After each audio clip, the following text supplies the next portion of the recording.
buenos días. Un gusto recibirlos con las primeras noticias de TV Ciudad, abriendo una nueva semana informativa. Saludo cordial a quienes nos siguen por Uniradio, la radio de la Universidad de la República, 107.7 de FM, por YouTube, por tvciudad.uy y por señal abierta 6.1.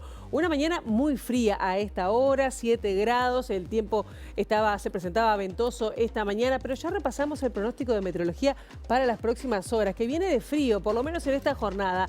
La máxima de hoy va a ser de 11 grados según meteorología, el cielo estará algo nuboso con periodos de claro. ¿Qué pasará mañana, martes 13 de agosto? Las temperaturas, la mínima irá en descenso, 1 grado 16 la máxima, esto es para el área metropolitana, pero por lo menos no hay perspectiva de precipitaciones. El miércoles 14, 4 y 18 las temperaturas extremas para Montevideo y el cielo estará algo nuboso también según el pronóstico de meteorología. Tenemos muchos temas para compartir con ustedes hasta las 9 de la mañana. Uno de ellos tiene que ver con la Fiscalía de Crímenes de Lesa Humanidad a cargo de Ricardo Percivale, que activará el pedido de extradición pendiente sobre el exmilitar Manuel Cordero en caso de que prospere una iniciativa de amnistía para genocidas condenados por terrorismo de Estado en el vecino país, en Argentina, tema que vamos a estar profundizando más adelante. 3 personas fueron asesinadas este domingo en la madrugada en Colón. 5 personas iban en un auto, según manifestaron quienes sobrevivieron. Fueron emboscadas en Carlos A. López y Pororó, y las 3 personas asesinadas estaban en la parte trasera del auto. Fueron baleadas y el auto prendido fuego. La planta de Fábricas Nacionales de Cerveza de Minas finalmente va a abrir sus puertas. Recuerden que estaba previsto para días pasados. Finalmente, por una diferencia entre empresa y sindicato, no se dio esa apertura. Y bueno, va a ser en esta jornada que alcanzaron un acuerdo sobre el destino de 10 funcionarios que la dirección de la empresa pretendía desvincular. También, bueno, no sé cuántos lo habrán visto, pero se fueron los Juegos Olímpicos de París, se presentaron de alguna manera lo que va a pasar en Los Ángeles con, bueno, una despedida al estilo hollywoodense con Tom Cruise y, bueno, el ganador del medallero de lo que quedó en París fue Estados Unidos, superando a China. Este fin de semana, vamos a Argentina ahora, fue allanado el domicilio del expresidente Alberto Fernández y le incautaron el teléfono celular y una tableta de su propiedad. Fue en el marco de la denuncia por violencia de género presentada por su expareja Fabiola Yáñez. Y ahora también vamos a hablar de política, pero con otras generaciones. 8:30 de la mañana vamos a estar recibiendo a jóvenes a una joven del Partido Nacional, una joven del Frente Amplio, porque la semana pasada la Juventud Interpartidaria entregó a todos los candidatos a la presidencia un documento con acuerdos que llegaron a nivel de las Juventudes Interpartidarias. Vamos a ver cuáles son las propuestas, sobre todo qué es lo que esperan de estas próximas elecciones y de aquí en más en la participación juvenil. Ahora, momento de abrir la ventana hacia las calles de Montevideo con datos del Centro de Gestión de Movilidad, ver por dónde circular, por dónde no. Pavimento mojado allí en la Rambla, habrá humedad también a esta hora, se ve poco el sol, pero les decimos que pueden seguir en tiempo real a través de las redes sociales cualquier cambio en la circulación, @IMTránsito, @MBTransporte, para seguir en tiempo real, como dijimos, cualquier cambio en la circulación. Les adelantamos que Magallanes entre 18 de julio y Guayabos va a estar cortado hasta las 4 de la tarde por trabajos de grúa. Paysandú entre Florida y Ciudadela, el corte será hasta las 10:30 de la mañana. Leyenda Patria entre Hidalgos y Gonzalo de Orgaz, el corte será hasta el 12 de agosto. Y Caramurú entre Hernani y María Espínola, el corte se extenderá hasta las 11 de la mañana. Bueno, y comenzando el desarrollo informativo, les decíamos algo que estábamos adelantando. La Fiscalía de Delitos de Lesa Humanidad a cargo de Ricardo Percivale, activará los pedidos de extradición pendientes sobre el exmilitar Manuel Cordero en caso de que prospere una iniciativa de amnistía en Argentina presentada para genocidas condenados por terrorismo de Estado. Esta posibilidad se conoció luego de la visita que 6 diputados de Libertad Avanza, el partido de Javier Milei, el presidente de la República, realizaron a represores, entre ellos el uruguayo Manuel Cordero y el argentino Alfredo Astiz. 6 legisladores del partido del presidente argentino Javier Milei impulsan un proyecto para otorgar prisión domiciliaria a represores condenados por crímenes de lesa humanidad, detenidos en distintas unidades penitenciarias, entre ellos 2 símbolos de la represión en el Río de la Plata, el argentino Alfredo Astiz y el uruguayo Manuel Cordero. Una serie de fotos y borradores de la iniciativa parlamentaria, que también podría incluir la amnistía, desató una vez más la polémica, pero a diferencia de otras veces, el perfil del nuevo gobierno hace pensar que alguna de las 2 opciones podría prosperar. En caso de que la amnistía sea el camino, Cordero quedaría en libertad, pero no del todo. Fuentes de la Fiscalía Especializada en Crímenes de Lesa Humanidad dijeron a MBD Noticias que, llegado el caso, hay varios pedidos de extradición que se activarán, lo cual dejaría nuevamente a Cordero en prisión a la espera de que se resuelva este trámite. Entre otras causas con extradición pendiente figura la que investiga la desaparición de Adalberto Soba y José Mechoso en Argentina en el año 1976. Desde la Organización de Familiares de Detenidos Desaparecidos y de la Asociación de Expresos y Presas Políticas, dijeron a MBD Noticias que siguen el tema con preocupación, que lo enmarcan dentro de una ofensiva de la derecha negacionista en la región y que esta semana se pronunciarían públicamente sobre la situación. Cordero integró el organismo coordinador de operaciones antisubversivas a nivel regional en el marco del Plan Cóndor, con base en el Centro Clandestino de Detención y Tortura, Automotores Orletti, ubicado en Argentina. En 2010 fue extraditado desde Brasil hacia ese país y en 2016 fue condenado a 25 años de prisión por la privación ilegítima de la libertad de 11 personas. Y desde la Organización de Familiares de Detenidos Desaparecidos, como ustedes están escuchando, compararon esta situación en Argentina con la que impulsan algunos integrantes del oficialismo aquí en nuestro país, concretamente Cabildo Abierto, que ha impulsado algunas iniciativas tendientes, una a la prisión domiciliaria para represores y, por otro lado, incorporar en el programa de gobierno 2024, volver a implantar la ley de caducidad, deslizando la posibilidad de indulto a las personas ya condenadas. El programa de gobierno de Cabildo Abierto fue aprobado en su congreso del 28 de julio cuando se proclamó la fórmula para octubre, encabezada por el senador Guido Manini Ríos como candidato a la presidencia, cerrando la fórmula con Lorena Quintana. Ese día se aprobaron las líneas que ya había planteado el sector previo a las internas y que, entre otras cosas, propone eliminar la ley aprobada en 2011 que dejó sin efecto la ley de caducidad, que daba al Poder Ejecutivo el veto sobre la posibilidad de investigar o no violaciones de los derechos humanos cometidas durante el terrorismo de Estado. Sobre la ley de caducidad, los cabildantes señalan en su programa la necesidad de establecer las modificaciones necesarias al marco jurídico para terminar con la situación de las personas injustamente detenidas y enjuiciadas por haber defendido las instituciones, sin dar detalles sobre posibles mecanismos, pero abriendo la puerta para que se emitan indultos o amnistías. Por otro lado, y a texto expreso, promete retomar la vigencia plena de la ley de caducidad, refrendada en 2 consultas populares. Ya en el actual periodo legislativo, Cabildo Abierto había intentado reimplantar la caducidad. En 2020, el propio Manini Ríos impulsó un proyecto de ley en el Senado, pero no obtuvo los votos necesarios y la iniciativa naufragó. 2 años después lo volvió a intentar, esta vez en diputados, mediante otro proyecto que tampoco tuvo los apoyos suficientes. La ley de caducidad de la acción punitiva del Estado era la que hasta 2005 dejaba habilitado el Poder Ejecutivo de que un crimen de lesa humanidad sea investigado o no. Esto era hasta 2005. También le permitía al gobierno de turno entrar o no a los cuarteles para verificar datos sobre enterramientos clandestinos. En 2005, con la llegada del Frente Amplio al gobierno, se le dio otra interpretación a la ley antes de que fuera eliminada en 2011 y se habilitó el ingreso a los cuarteles. Desde 2005 hubo 8 hallazgos, el último hace unos días, estando actualmente los restos a cargo del equipo argentino de antropología forense para intentar extraer ADN para poder identificarlos. Y este viernes la Iglesia Católica hizo un anuncio de estar dispuesto a recibir información para aportar a esta causa, a ver si pueden recibir alguna información que puedan derivar a la Institución Nacional de Derechos Humanos y así colaborar. En muchos casos la persona va y habla con el sacerdote, no quiere decir que sea confesión, es decir y confiar en la confidencialidad del sacerdote, es una cuestión anónima, el sacerdote puede anotar los datos que le brindan y la idea es que los vuelque al obispo para unificar un poco el contacto después con familiares o derechos humanos. Y otros casos es que las personas, porque eso ya pasó hace unos años, personas que dejaban alguna carta, incluso yo recuerdo alguna con algún dibujo, que indicaba algún lugar, bueno, todo ese material fue enviado.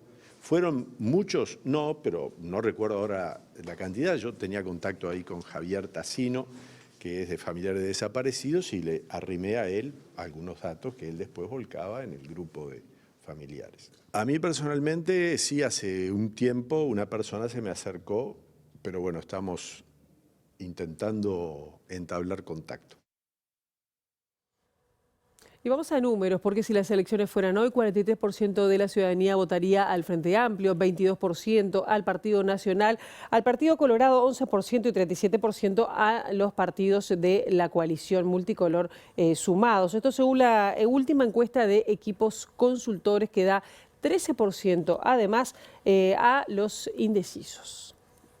El relevamiento, que combinó la encuesta cara a cara con las consultas telefónicas, muestra al Frente Amplio como favorito para las elecciones de octubre, con 43% de intención de voto. En tanto, al Partido Nacional lo votaría un 22% de la población, al Partido Colorado un 11% y 3% a Cabildo Abierto, mientras que el Partido Independiente obtendría 1% de los votos. Otro 1% votaría por Identidad Soberana y el mismo porcentaje se pronunció por otros partidos. En tanto, 15% no se ha definido por qué fuerza política optar y 3% pretende hacerlo en blanco o anular su voto. El trabajo de equipo señala que los nacionalistas perdieron 7 puntos con relación a abril, mientras que los colorados subieron 4% en comparación con ese mes. El informe señala que si bien la definición de las fórmulas puede haber tenido efecto en los resultados, estos cambios ya se venían insinuando, por lo que podría deberse a otras causas. Con relación a julio de 2019, el Frente Amplio subió 13% en intención de voto. En tanto, blancos y colorados perdieron 4% de intención cada uno y 3% perdió Cabildo Abierto. Y seguimos ahora en temas de campaña, porque el candidato a la presidencia por el Frente Amplio, Yamandu Orsi, se refirió a los allanamientos nocturnos y dice que tiene la sensación de que busca rédito electoral esta iniciativa. En el departamento de Salto dijo que no se niega a discutirlo, pero que pidió que sea en el marco de un proyecto más global que incluya, por ejemplo, el combate al lavado de activos.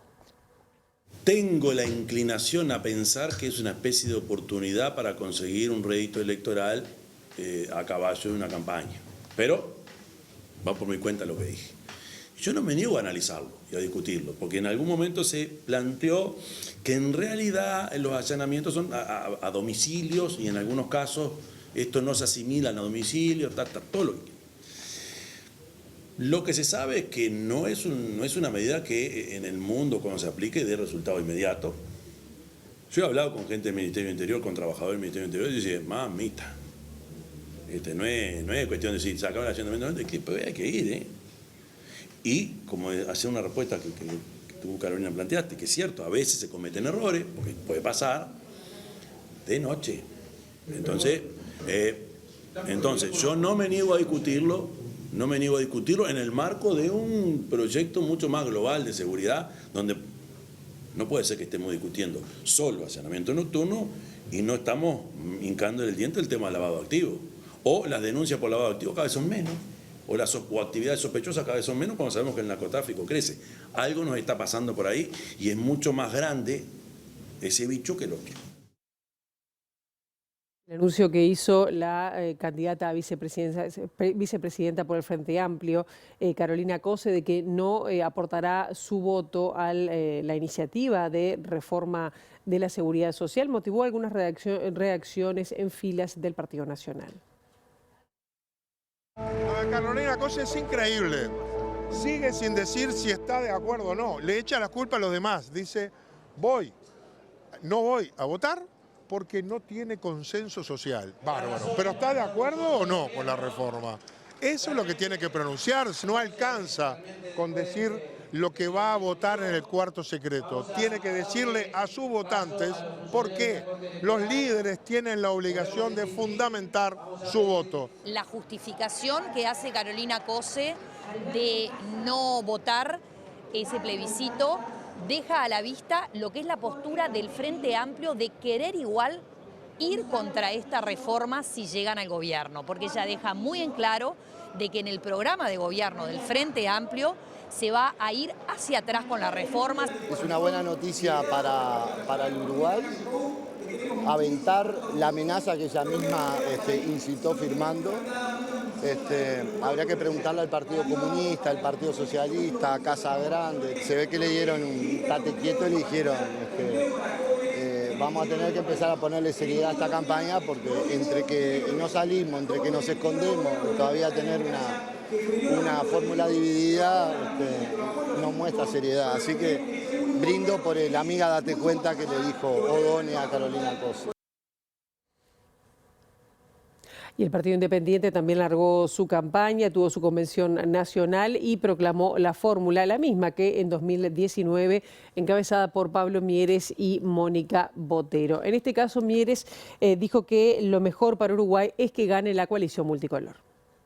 Nosotros somos un partido de la coalición. Queremos decirle a la gente que en esta etapa, en esta disyuntiva que hay entre Frente Amplio y coalición, por las razones que acabo de mencionar, creemos que lo mejor que le puede pasar al país es que haya un nuevo gobierno de coalición, en donde los contenidos sí van a depender del peso que cada partido tenga, y ahí nos parece que es muy importante que nosotros tengamos un peso mayor. Le reclamamos al candidato del Frente Amplio que levantó la bandera de la honestidad, que la honestidad también implica no esconder las propuestas, que la honestidad implica que le diga a la gente qué piensa hacer con la educación, qué piensa hacer con la seguridad social, qué piensa hacer con el plebiscito, qué piensa hacer con los impuestos, porque el programa del Frente dice que van a aumentar los impuestos y eso lo ocultan, y que le dé la cara a la gente que le pide para ir a escuchar, porque es muy fácil sentarse en un comité de base donde todo el mundo te aplaude. El tema es que ser honesto es en el momento que le vas a pedir el voto a la gente, es decir lo que vas a hacer cuando te toca gobernar. Y también hubo convención nacional en el Partido Nacional que proclamó la fórmula, confirmó la de Álvaro Delgado y Valeria Ripoll. En su discurso, Álvaro Delgado pidió que le den una oportunidad de seguir gobernando y anunció medidas.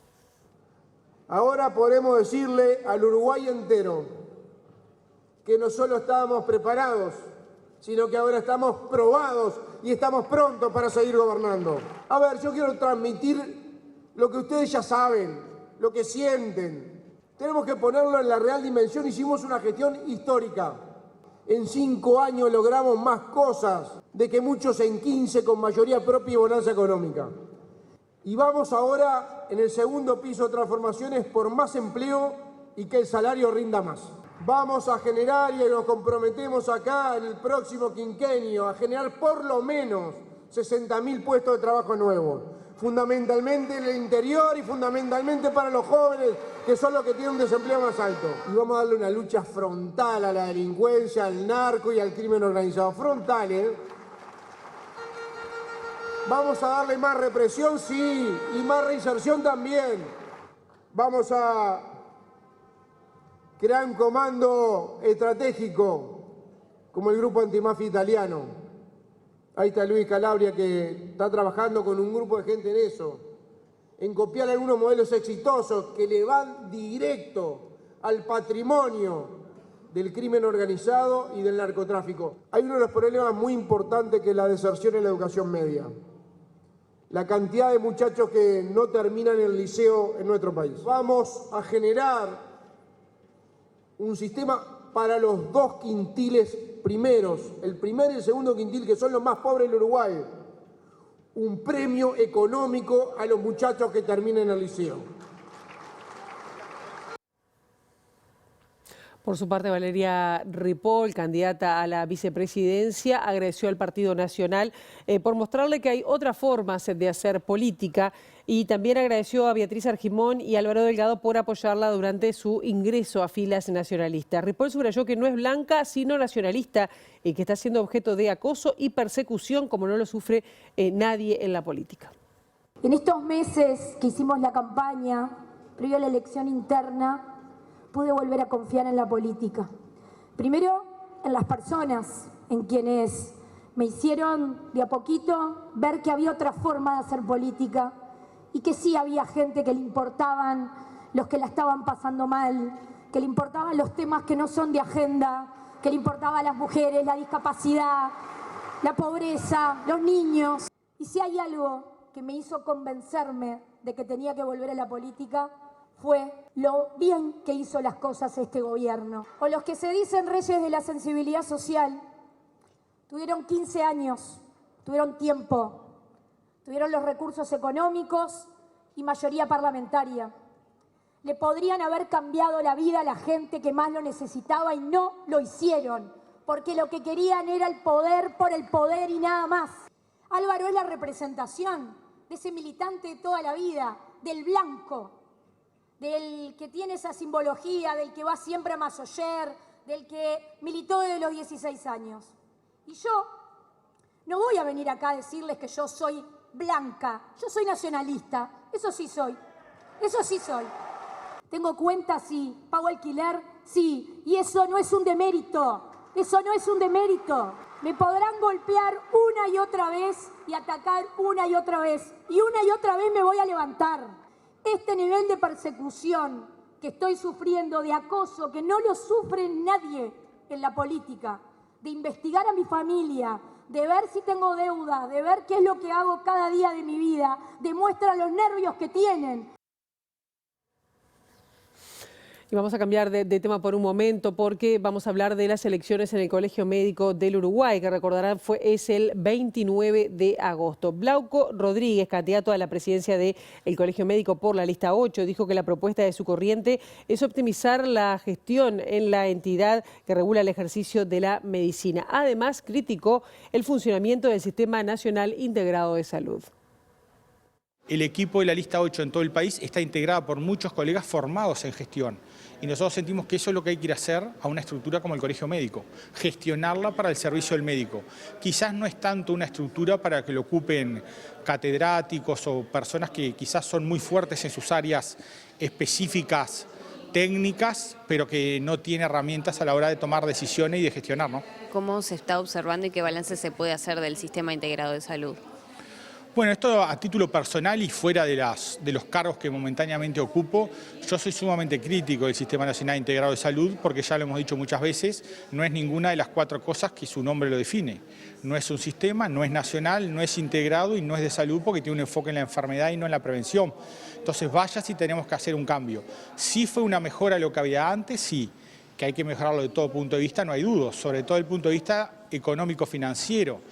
A la prueba está los miles de millones de dólares que tienen que venir de rentas generales para sustentar el sistema, lo cual quiere decir que el sistema no está en su punto de equilibrio.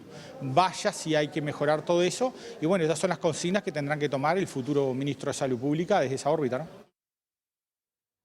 Frente a los casos recientes de un niño y un adolescente que resultaron baleados, el sociólogo Gabriel Tenenbaum dijo que en base a un estudio de la Facultad de Ciencias Sociales concluyó que en contextos de violencia aumenta la probabilidad de que adolescentes sean asesinados en sus hogares o en contextos habituales de su concurrencia. Señaló que es importante convertir los espacios comunitarios en lugares seguros para que funcionen las políticas públicas de seguridad.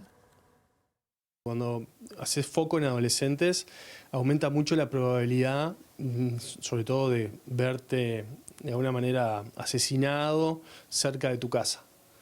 Las muertes de adolescentes en el marco de homicidios ocurren muy cerca de sus hogares, ocurren en los segmentos espaciales de su comunidad, lo cual a priori es como contraintuitivo porque tu hogar, tu comunidad, tu territorio es como un lugar de pertenencia, ¿no? De protección, de sentirte resguardado y eso no lo demuestran los datos, ¿no? Tenemos mediciones sobre el lugar donde vivís, el lugar donde ocurrió la muerte de la propia persona o donde ocurren otras muertes. En el marco de homicidio siempre ese tipo de muertes que hablamos y es muy cercana, ¿no? Y bueno, eso dispara muchas cosas, porque fíjate que muchas veces pensamos en políticas sociales o programas con base en lo comunitario, en lo familiar, ¿no? Y en el hogar, y a veces no son lugares seguros. O sea, primero hay que convertirlos en lugares seguros para que después puedan brindar lo que la política quiere que eso llegue a realizar. Y lamentablemente este fin de semana se agregan otros hechos trágicos. Concretamente, 3 personas fueron asesinadas este domingo en la madrugada en Colón. 5 personas iban en un auto y, según manifestaron las personas sobrevivientes, fueron emboscadas en Carlos A. López y Pororó, a metros de la unidad 5 de la cárcel de mujeres de Montevideo. Las 3 personas asesinadas estaban en la parte trasera del auto. Fueron baleadas y luego prendía fuego. Además, otras 2 personas fueron heridas de bala. Una de ellas recibió 2 disparos en el pecho y la otra en un ojo. Fueron encontradas en el lugar porque policías en un patrullero recorrían la zona cuando escucharon disparos. Al llegar al lugar encontraron la escena y a los sobrevivientes, que dijeron fueron emboscados cuando iban a un baile. Y vamos ahora a otros temas, porque el Departamento de Planificación de la Intendencia de Montevideo identificó 22 cruces de alto nivel de peligrosidad o muy alto, según el trazado de la vía del ferrocarril central. Esto lo presentaron en un análisis de riesgo ante la Junta Departamental. Para el presidente de la Unión Ferroviaria, Mariano Pouso, se debería haber previsto la construcción de pasos a nivel que evitaran la peligrosidad en alguna de estas zonas. La peligrosidad del paso de nivel se determina por una fórmula matemática, no es un criterio subjetivo, es objetivo, tiene que ver con la geometría del lugar, la visión. En las zonas urbanas densamente pobladas, la máxima medida de protección que hay es la barrera ya sea automática o con un guardabarrera, y a veces, muchas veces eso no es suficiente, ¿no? Entonces, en una zona muy densamente poblada, los pasos tienen que ser a desnivel. Los pasos a desnivel significa que el tren, en ese caso, no coincide nunca ni con los vehículos ni con las personas, ¿no? Porque también puede haber zonas donde no sea paso a desnivel para vehículos, sino para peatones. Entonces la situación es preocupante, ¿no? ¿Qué pasa? Hacer un paso de nivel tiene un costo muy superior que instalar una barrera. La barrera es la máxima protección, ¿no? Ahora, si el tren es muy largo y en la zona hay mucho tráfico, tanto de personas como de vehículos, y se pasa determinado tiempo, vivimos en una sociedad donde no hay paciencia ninguna. La gente se empieza a tirar y ahí es donde se producen los accidentes. Ahora hacemos una brevísima pausa y venimos con el segundo bloque de MB Noticias.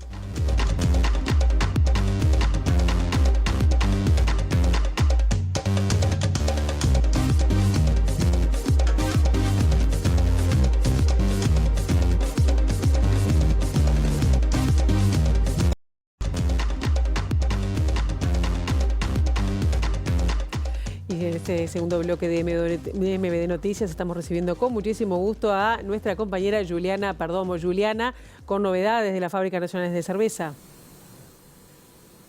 Sí, Pilar, buen comienzo de semana para todos. Estamos en la sede del Sindicato de la Bebida porque luego de varios meses de negociación, finalmente hoy reabre la fábrica de cerveza en Minas, y para más detalles estamos con Fernando Ferreira, el presidente de la FOEB. Muchísimas gracias por estos minutos. Bueno, ¿cómo se recibe por parte de los trabajadores esta noticia y de qué manera van a ir ingresando a la fábrica? ¿Qué tal? Buen día. Bueno, con mucha alegría, ¿verdad?, por parte de los trabajadores, porque, como tú decías, después de muchos meses de negociación, son casi 4 meses de inactividad en la planta. Bueno, ya había cierta expectativa, inquietud de parte de los compañeros de cuándo se iba a dar la fecha de reingreso a la planta, una vez que se había convenido con la empresa que la dotación a llevar tareas en la planta Minas iban a ser 59 compañeros.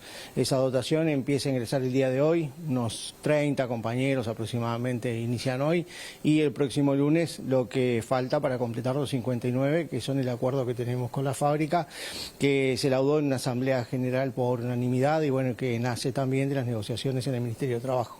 ¿Cuándo podría quedar operativa la fábrica? No, supongo que la semana que viene, esta semana probablemente sea limpieza, mantenimiento. Obviamente que 4 meses de parada de una fábrica es mucho tiempo. Las máquinas necesitan, ser prendidas y hacer algún tipo de mantenimiento mecánico y eléctrico. También las limpiezas de los lugares de trabajo. Y bueno, sí, la semana próxima ya va a estar operativa lo que es la fabricación de cerveza y bueno, y posteriormente el envasado. ¿Se habló con los ministerios de continuar un seguimiento para poner la lupa sobre lo que va a suceder de aquí adelante?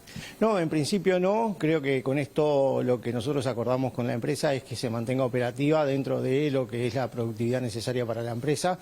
Eso tiene que ver con la dotación acordada. Aquí lo que está claro que quien puso la mayor parte, digamos, de esfuerzo y dinero también son los trabajadores, ¿no? Porque de una planta que tenía 91 compañeros efectivos se baja a 59, evidentemente somos nosotros los que ponemos la mayor parte, digamos, en la negociación. No está previsto que la empresa deje de funcionar en el país, o sea, como un dato no menor, a corto plazo. Hay una estipulación acordada de cuánto es el volumen de cerveza que se puede importar en lata, que era un problema que nosotros teníamos desde fines del 2022 y que está atado a la producción nacional, es un porcentaje de la misma, o sea que para tener volúmenes altos tiene que haber una alta producción nacional y eso garantiza el trabajo de los compañeros en la planta. Eso te iba a consultar para que no vuelva a suceder esta situación a futuro. ¿Se depende de más incentivos, además del tema de la importación? Bueno, aparentemente lo que hay es un problema de costos, ¿no? Cuando estuvimos en el Ministerio de Trabajo, la empresa desnudó algunas situaciones de costo ante el Ministerio de Trabajo. Obviamente el Ministerio puso, sobre todo Economía, puso sobre la mesa los costos salariales que tenía la empresa en dotación y cantidad de dinero que se pagaba por salario en planta y en distribución. Y bueno, y de eso nace también lo que es el recorte de personal, tanto en Planta Minas como en Montevideo. Entonces, para nosotros lo fundamental es que la importación de latas nacionales, que era uno de los problemas que teníamos, se vea controlada a la menor cantidad posible, y eso se hace con el porcentaje de importación que está atado justamente con lo que es la fabricación nacional. Entonces no puede ser más de un 30% de la producción nacional. Para llegar a los volúmenes que se tuvieron en años anteriores, la planta tiene que estar en pleno funcionamiento. Muchas gracias. Gracias a ustedes. Bueno, Pilar, así pasaba la palabra del presidente de la FOEB. Les reitero, hoy reapertura en Minas. Los trabajadores van a ir ingresando de forma paulatina y en las próximas semanas ya va a quedar operativa. Bien, muchísimas gracias, Juliana. Haremos ese seguimiento y ahora vamos a hablar de temas políticos, porque la Juventud Interpartidaria presentó un documento a los candidatos presidenciales de cara a las elecciones y al próximo gobierno que vendrá a partir del año próximo. Y para hablar de este documento y sobre todo las expectativas y los reclamos que ponen las Juventudes Interpartidarias, estamos recibiendo a dos mujeres integrantes de este conjunto, Pilar Simón, directora de los Jóvenes del Partido Nacional, y Emma Wilkins, representante de la Juventud del Frente Amplio. Gracias por venir esta mañana. Gracias a vos. Sigue viniendo un trabajo de más de un año elaborando propuestas. Quisieron dar un paso más, le presentaron un documento a los candidatos presidenciales con temas muy variados. Que me sorprendió, ¿no? Porque de seguridad, de financiamiento, de transparencia y de promoción de la participación juvenil. ¿Cuáles son los mensajes que ustedes quieren dar, que les llegue, que lean realmente los precandidatos? Bueno, primero creo que el primer mensaje es una cuestión hasta generacional de que las juventudes del sistema político se juntan, se sientan y pueden llegar a acuerdos y pueden llegar a conversar qué quieren para el Uruguay que venga, independientemente del partido político que gobierne. Creo que ese es el primer mensaje y por eso es que surge esta iniciativa de nos juntamos, armamos un documento y se lo presentamos a todos los candidatos. Fue algo que surgió como muy unánime entre todos los partidos políticos que integramos esta Juventud Interpartidaria, que estuvimos todos de acuerdo del principio. Después fue como tomando color el documento, bueno, qué es lo que incluye. Pero el primer mensaje que queríamos dar es que nos queríamos sentar que había consensos, que había acuerdos y que esto lo podíamos lograr nosotros desde la juventud, que era la forma en la que teníamos de sentarnos y acordar, que a veces a nivel más grande no pasa, sobre todo en temas muy polémicos, como vos mencionabas, temas de seguridad, por ejemplo, que para nosotros era imprescindible mencionarlo en el documento y que entendíamos que la solución podía llegar a ser solamente si se sentaban todos los partidos. Entonces, era una forma también de largar ese mensaje. Bien, ¿y qué acuerdos hubo en esos, no? Bien, sí, sumar a esto que comentaba Pilar, que me parece muy importante, también es el hecho y el proceso en el que se construyó este documento. Venimos de un trabajo de más de un año. La primera actividad de la interpartidaria se largó en junio de 2023, teniendo como excusa el aniversario de los 50 años del golpe de Estado. Hicimos una actividad en el Palacio Legislativo donde nos comprometimos con con la conmemoración y con la memoria en términos de construcción de justamente de esa identidad que hace el respeto a los valores democráticos, al Estado de Derecho y a la construcción de la memoria, que es una cuestión muy importante para las juventudes y que también tiene que trascender a los partidos políticos. Y ahí comenzó ese proceso donde construimos este documento, donde nos reunimos, que me parece que no es menor mencionar, mantuvimos reuniones en las casas de los partidos políticos, nos reunimos tanto en la Casa del Partido Nacional, como en la Huella de Sereni, como en la Casa del Partido Colorado, que creo que es una señal importante también, donde pudimos tener intercambios hasta culturales, históricos, de conocer esos edificios que tan interesantes y tan simbólicos son para la democracia uruguaya,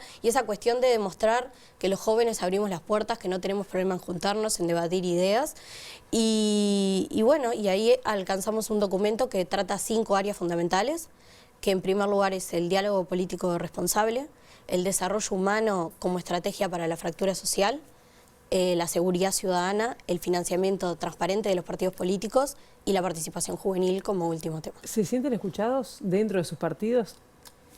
Yo creo que sí, o sea, no podemos decir que nadie nos escucha, porque algo tan importante como haber reunido a todos los precandidatos, ya no son precandidatos, ya son los candidatos. Haber reunido a todos los candidatos a octubre en un mismo lugar, nada más y nada menos que en el Palacio Legislativo, haberlos sentado, no haberlos dejado hablar, porque los que hablaron fueron los jóvenes. Les entregamos un documento y les dijimos, bueno, gane quien gane, esto es lo que queremos que se cumpla. Yo creo que de alguna manera es un mensaje de que nos están escuchando. Si no, no hubiese habido ese interés, no los podríamos haberlos reunido, que últimamente había sido muy polémico todo el tema de la aparición de todos juntos.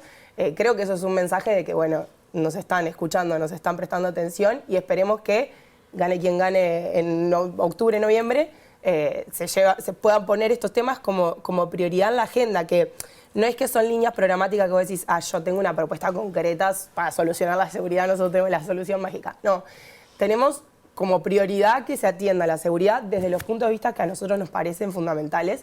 Entonces, bueno, ok, me parece que nosotros lo llevaríamos por acá. ¿Y por dónde lo llevarían, sabiendo que además es uno de los ejes de campaña y de preocupación de la ciudadanía? A ver, ese punto concreto, ¿por dónde? Bueno, ese punto concreto creo que es como la perlita del documento también, ¿no? Porque es un tema que es muy importante en varios sentidos. En primer lugar, porque ha quedado demostrado, según las encuestas y la investigación académica, que es un tema que preocupa a la sociedad uruguaya.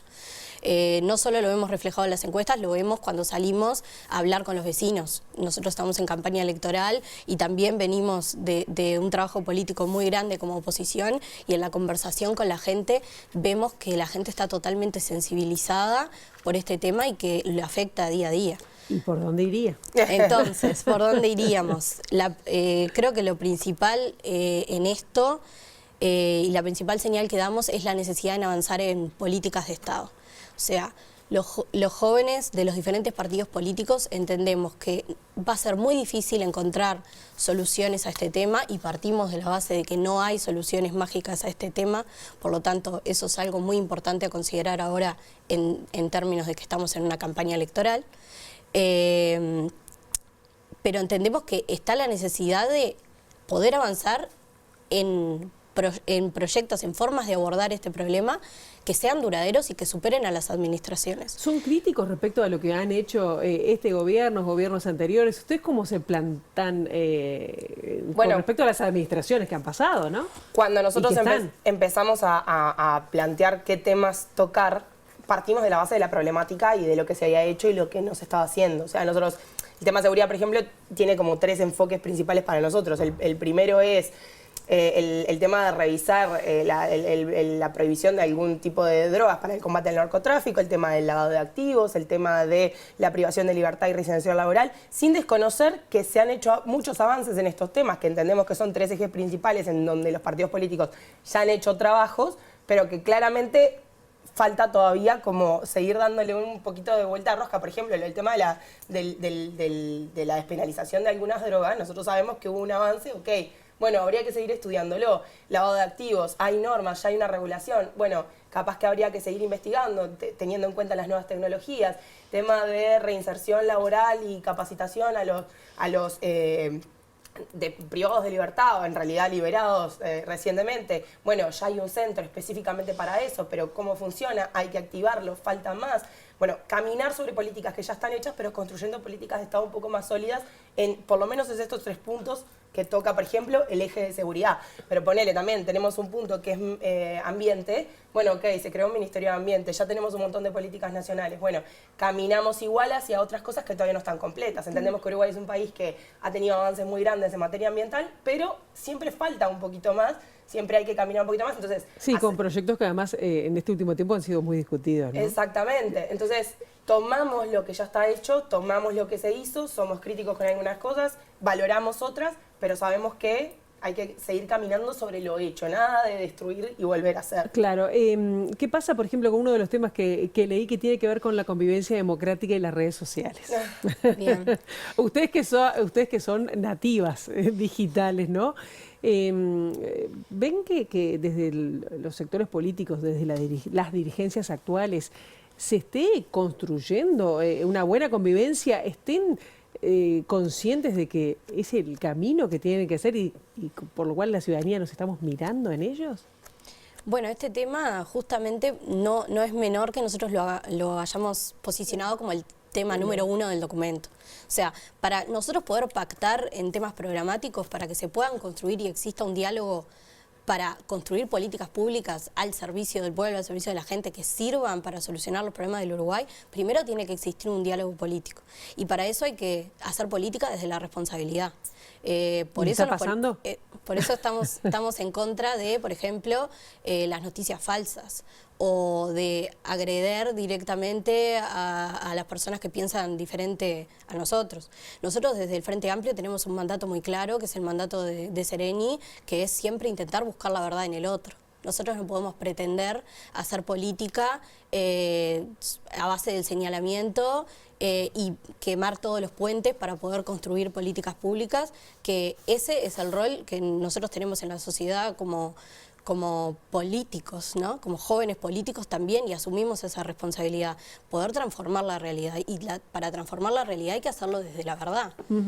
Y más allá de eso, en el uso de las redes sociales que hacen a veces desde la dirigencia, ¿no? Bueno, yo sumado a eso que dice Emma, también a veces siempre insisto con el mostrar lo que en realidad pasa dentro de las esferas de los partidos políticos, porque no es la realidad de lo que terminamos mostrando en redes. Yo siempre hablo del diálogo, por ejemplo, que surge en el Parlamento, entre los diputados o los legisladores en general, de todos los partidos políticos. Cuando buscan negociaciones, cuando buscan acuerdos por temas que se están tratando, existe un diálogo que después no se refleja y no se representa en lo que son, por ejemplo, las redes sociales. Nos dejamos llevar mucho por el grito de la tribuna o las cosas que van surgiendo, campañas falsas o noticias falsas, salimos a contestar enseguida a un titular sin revisar bien o sin llamar por teléfono primero, sin trabajar en esos valores democráticos por los que somos tan destacados a nivel internacional, que últimamente nos ha llevado a reaccionar o tener cosas que destruyen un poco el debate, y ahí nosotros por lo menos somos muy críticos y también somos muy de medirnos entre nosotros. Han surgido debates incluso entre las juventudes a nivel redes y siempre está alguno de nosotros que dice, che, no, porque nosotros firmamos un acuerdo por esto, no da que nos quedemos por estas cosas. Entonces, creo pero insisto en que también parte de una cuestión generacional. O sea, siento que nosotros lo podemos respetar porque también tenemos eso de habernos juntado, de haber generado consensos que a veces a nivel dirigentes no pasa tanto, y por eso es que se genera más el grito a la tribuna, el contestar. Por eso insistimos en que tiene que ser un compromiso de la campaña para todos. Bueno, un documento para mirar y además, bueno, felicito que sean mujeres las que en este caso vinieron a representar estas juventudes interpartidarias. Pilar Simón, Emma Wilkins, muchísimas gracias por estos minutos y bueno, ojalá que presten atención entonces a esos planteos de una nueva generación. Gracias. Gracias por el espacio. Y nosotros vamos a seguir con otros temas porque el próximo 17 de agosto la Intendencia de Montevideo va a realizar un remate de muebles y vehículos en la unidad de bienes en muebles de la calle General Flores. Vamos a estar rematando vehículos municipales y particulares, aptos y no aptos para circular. Tenemos también bienes muebles que son propiedad de la Intendencia y muebles que son de desalojos judiciales. Son aproximadamente unos 75 vehículos y unos 30 lotes aproximados de muebles. Es un remate sin base, en pesos, es libre para todo público. Es un remate administrado por convenio por la Asociación Nacional de Rematadores. Es el segundo remate en el año. Son 3 remates que se hacen en el año. Este es el segundo que estamos organizando. El día 17, como bien dijo Virginia, a las 10 de la mañana. La exhibición va a ser el día 15 y 16, de 9 a 15 horas, acá en el mismo depósito. Y se encuentran una cantidad de lotes, los que se dividen en 3 grandes grupos. Uno es la parte de bienes muebles, que es mobiliario de algún lanzamiento judicial que se han abandonado, o de la Intendencia mismo que ya están en desuso. Y después tenemos 2 grandes grupos de vehículos, que son vehículos que han sido levantados de la calle o en estado de abandono. Algunos salen con documentación aptos para circular y otros para repuestos. También hay vehículos que provienen de la Intendencia, que son vehículos que ya la Intendencia no usa y bueno, salen a remate el sábado 17. Y bueno, se terminaron las Olimpiadas o los Juegos Olímpicos de París. Estados Unidos, bueno, tuvo la supremacía desplazando a China. Esta vez con 25 deportistas también culminó la delegación de Uruguay, 27 si se suman las 2 personas suplentes de los teros que jugaron, y en la que 9 disciplinas tuvieron la bandera uruguaya flameando en sus sedes de competencia. Se cortó la racha de un diploma olímpico por edición que se sostenía desde 2012, pero varios ya sueñan con Los Ángeles, incluso proponiéndose el objetivo de ser medallistas. La ceremonia de clausura llevada a cabo en Francia fue impresionante, realmente larga. El nadador León Marchand, quien fue la gran sensación entre los campeones locales, con 4 medallas de oro y 1 de bronce, protagonizó el comienzo de la ceremonia al recoger la llama de los jardines de las Tullerías, donde estuvo ubicada desde que se encendió el pebetero el pasado 26 de julio. El ganador del medallero olímpico, como decíamos, fue Estados Unidos, superando a China. Ambos países terminaron con 40 medallas de oro en los Juegos, pero el liderazgo se decidió por el número de platas, en donde los americanos lograron 44 sobre las 27 de los delegados chinos.